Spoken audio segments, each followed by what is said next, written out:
Now I'm going to break all of this down in a way that's clear, simple, and straight to the point.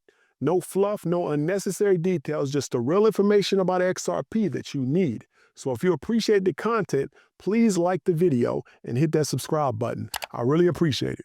All right, let's get into it. First, we need to talk about XRP's core function. Have you ever tried to send money overseas, got hit with delays, crazy fees, unnecessary steps? That's because banks are still running an outdated system from 40 years ago. Think about it. When you send a wire transfer, your money does not go from the first bank to the second bank, bank A to bank B. Instead, it bounces around multiple banks and middlemen, trying to find a path to complete the transfer. Traditional money transfer systems like SWIFT, MoneyGram, and Western Union are known for being slow, expensive, and restrictive. One of the biggest issues with these systems is that not all banks are connected to the same network. This means that when Bank A needs to send money to Bank B, and they don't have a direct relationship, the transfer process becomes even more complicated. More often than not, the transaction must pass through multiple intermediary banks, each searching for a common network connection to bridge the transfer. This is why international wire transfers can be costly and time-consuming. Each stop along the way slows things down and adds extra fees. Now imagine trying to send money from Japan to Nicaragua. Banks in Japan do not deal with Nicaraguan currency, so they convert it into US dollars first, then swap those dollars for that currency. More steps makes it slower, more expensive, and less efficient overall. Now that's where Ripple comes in. Ripple is a network built to move money as fast as the internet moves money. Right now, the internet moves at the speed of light. Why can't we have a financial system that's that fast? The internet itself runs on a system called a protocol. That's why we have to type in HTTP before going to a site address. It's called Hypertext Transfer Protocol. We let the computer know that we want to use that particular protocol. There are other protocols such as FTP, File Transfer Protocol. Just like the internet runs on HTTP, RippleNet has its own protocol, the XRP ledger,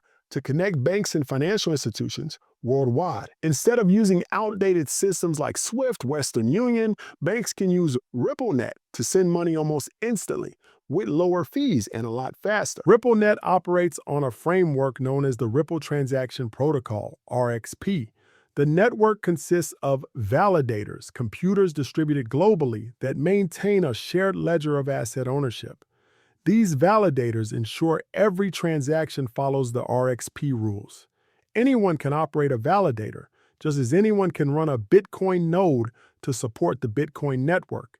Businesses looking to access RippleNet do so through gateways, entry points to the network, typically managed by banks. These gateways function like traditional financial institutions, granting users access to the Ripple ecosystem, similar to how banks provide access to the broader financial system. Ripple was originally created in 2004, but quickly evolved in 2012 when they founded Ripple Labs. Unlike Bitcoin, which is built for individuals, Ripple is specifically built for banks and payment networks. But how does all of this even work? RippleNet uses a system of validators, which are computers on a network that keep track of transactions to ensure everything runs smoothly. Anyone can run a validator, but the majority of validators are financial institutions. Businesses can access RippleNet through gateways, which is like a port, a door, or an access point to the network. It's very similar to how banks let you access traditional financial systems. The crazy part is that what gives Ripple so much potential is that if your bank adopts Ripple's technology, you wouldn't even know what was happening. Just like when people send money now, they don't know about SWIFT. They don't know about 256-bit AES encryption. They don't know how the bank moves money around the world. They don't know how text, images, and videos move around the internet. They just know that when they look up an old episode of Seinfeld on Netflix, it just starts playing. Nobody cares how it got there, what systems it used, and how efficient it was, unless you see buffering on the screen. That's when you start to care. Nobody cares about what's happening behind the scenes.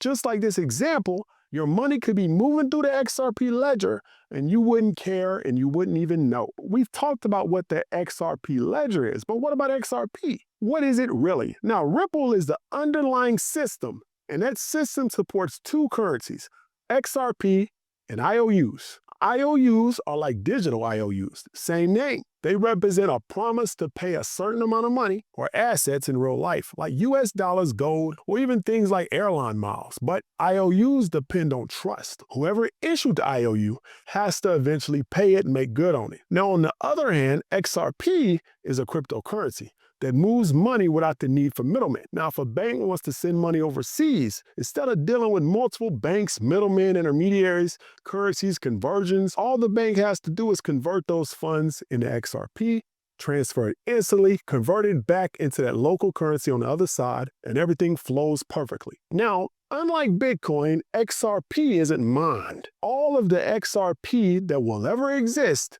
were created from the beginning. Transactions on the Ripple network are validated by a group of trusted nodes that reach consensus instead of using mining like Bitcoin. This allows XRP to process transactions ridiculously fast in 4 seconds compared to Bitcoin, which takes about 10 minutes. It also handles 1,500 transactions per second, while Bitcoin can only manage about 7. So how does XRP validate transactions? Well, instead of mining like Bitcoin, transactions on the XRP ledger are verified through a unique consensus process. Here's how it works. When an XRP transaction is broadcast across the network, validators, which maintain the network, vote to determine whether the transaction is valid. When a validator receives a transaction, it consults with other trusted validators, and they collectively decide on its validity. If 80% or more of these validators approve the transaction, it is recorded in the Ripple ledger. Each validator relies on a unique node list, UNL, a customized set of trusted validators that it refers to when verifying transactions.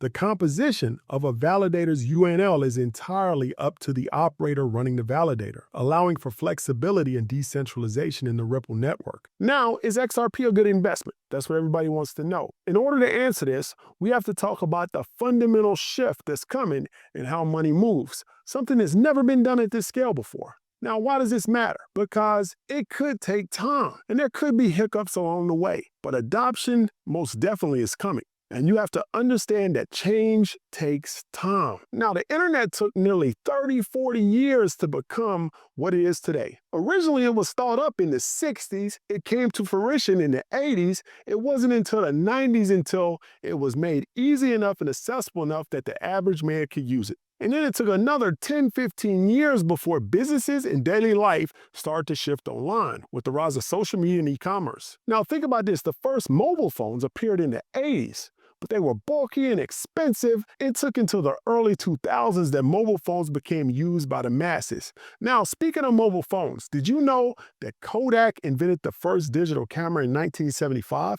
But that technology didn't even take off until the 2000s when they added it into mobile phones. Now, in regards to XRP, when you see a $1 trillion industry built on inefficiencies and a solution that eliminates these inefficiencies, what do you think is going to happen next? The incentive to adopt XRP is inevitable. Now, the only question is how long before the masses realize this? That's why we need to focus on utility over hype. It's not about hoping the price skyrockets overnight. XRP isn't some meme coin. XRP is not some hyped up coin. XRP is one of the few coins in the world that actually right now solves a real-world problem. Understanding the problem that XRP solves is what makes it an essential part of the future financial system. Now, the ones who understand this are going to be well ahead in the game. The people who don't will be left behind. Now, let me know what you think in the comments. If you want me to make another video, put that in the comments as well. I'll see you in the next video. Make sure you subscribe and like the video.